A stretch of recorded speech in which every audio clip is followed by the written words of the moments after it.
ନମସ୍କାର, ଜୟ ଜଗନ୍ନାଥ ବେନ୍ତ। ଆଜିର ବଡ଼ ମୁଖ୍ୟ ଖବର। ଭୁବନେଶ୍ୱର ପବିତ୍ର ରାକ୍ଷୀ ପୂର୍ଣ୍ଣିମା ଅବସରରେ କୋରାପୁଟ ଜିଲ୍ଲା ଜୟପୁର ସୁଭଦ୍ରା ତୃତୀୟ କିସ୍ତି ବାଣ୍ଟିଛନ୍ତି ମୁଖ୍ୟମନ୍ତ୍ରୀ ମୋହନ ଚରଣ ମାଝୀ।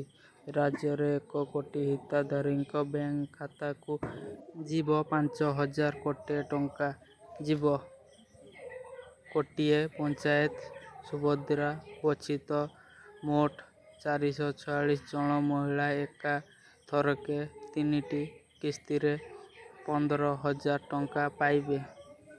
ଯେଉଁ ହିତାଧିକାରୀମାନେ ପ୍ରଥମ 2ଟି କିସ୍ତିରେ ଟଙ୍କା ପାଇଛନ୍ତି ସେମାନଙ୍କୁ ମଧ୍ୟ ଟଙ୍କା ପ୍ରଦାନ ପାଇଁ ପ୍ରକ୍ରିୟା ଆରମ୍ଭ ହୋଇଛି।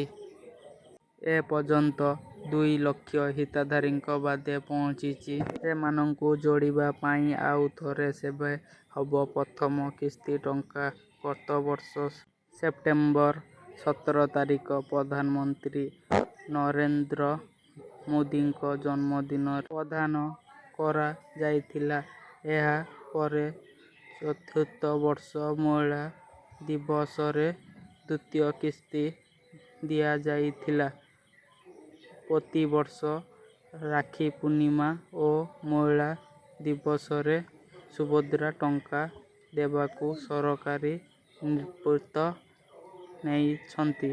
ସେହି ଆଧାରରେ ଆଜି ରାକ୍ଷୀ ପୂର୍ଣ୍ଣିମାରେ ହିତାଧିକାରୀଙ୍କ ଖାତାକୁ ଆସିଛି ଟଙ୍କା।